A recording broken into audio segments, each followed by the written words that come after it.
સુરત સહિત સમગ્ર ગુજરાતમાં હાલ અંગ દજાડતી ગરમીનો અનુભવ થઈ રહ્યો છે। આ સ્થિતિમાં સુરત મહાનગરપાલિકા દ્વારા નાગરિકોની સુખાકારી માટે ખાસ વ્યવસ્થા હાથ ધરાઈ। ગરમીથી રાહત આપવા સુરત મહાનગરપાલિકાએ ઓઆરએસની વ્યવસ્થા કરી, જે તમામ બીઆરટીએસ બસ સ્ટેન્ડ અને હેલ્થ સેન્ટર ઉપર ઉપલબ્ધ કરવામાં આવ્યું છે।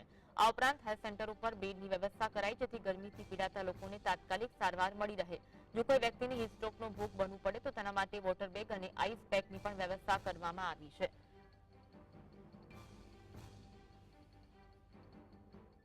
આજ અંગે વધુ વાત કરીશું। સ્વતઃ સાહિસ અમારી સાથે લાઈવ જોડાયા છે। સાહિસ, ગરમીનો પ્રકોપ યથાવત જોવા મળી રહ્યો છે, ત્યારે તંત્ર દ્વારા ખાસ તકેદારીના ભાગરૂપે વ્યવસ્થા કરવામાં આવી છે। કઈ કઈ વ્યવસ્થા કરાઈ છે? બિલકુલ જે ચોક્કસપણે હવામાન વિભાગ દ્વારા જે રીતના આગાહી આપવામાં આવી રહી છે અને તેને લઈને ગરમીનું પ્રમાણ ખૂબ જ સુરત શહેરની અંદર વધી રહ્યું છે।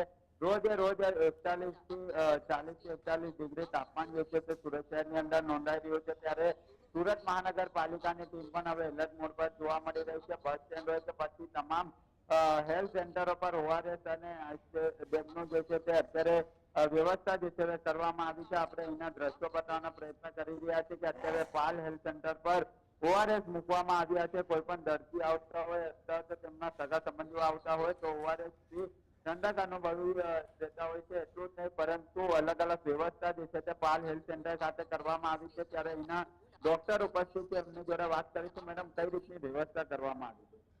હાલમાં વધતી ગરમીના લીધે સુરત મહાનગરપાલિકા દ્વારા તમામ અર્બન હેલ્થ સેન્ટર પર ઓઆરએસ કોર્નરની વ્યવસ્થા કરવામાં આવી છે, તથા ઇમરજન્સી વિભાગમાં વોટરની સુવિધા છે અને આર્થિક સહયોગની વ્યવસ્થા કરવામાં આવે છે।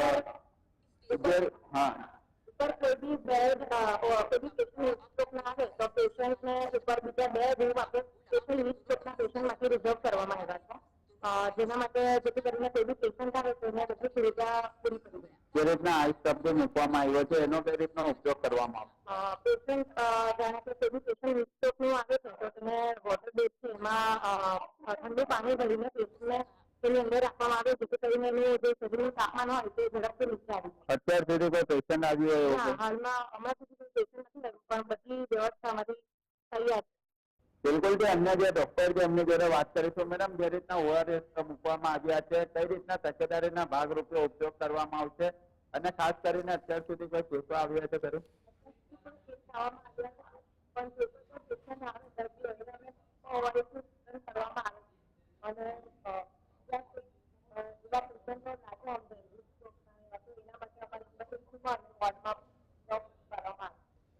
બિલકુલ, તો તમામ સુવિધા જે છે તે પૂર્ણ કરવામાં આવી છે તેવી વાત ડોક્ટરો દ્વારા કરવામાં આવી રહી છે। એટલું જ નહીં, પરંતુ આઈસ કપની સુવિધા કરવામાં આવી છે, ઓઆરએસ મૂકવામાં આવ્યા છે અને તમામ પ્રકારની વ્યવસ્થા જે છે તે આરોગ્ય વિભાગની ટીમ દ્વારા હવે કરી લેવામાં આવી છે। જો કોઈ પણ પેશન્ટ આવે તો તેને તાત્કાલિક ધોરણે સારવાર મળી રહે અને તમામ વ્યવસ્થા મળી રહે તે પ્રકારની કામગીરી જે છે તે આરોગ્ય વિભાગની ટીમ દ્વારા કરવામાં આવી છે। જી, આભાર સાહિસ, જોડાવા માટે અને માહિતી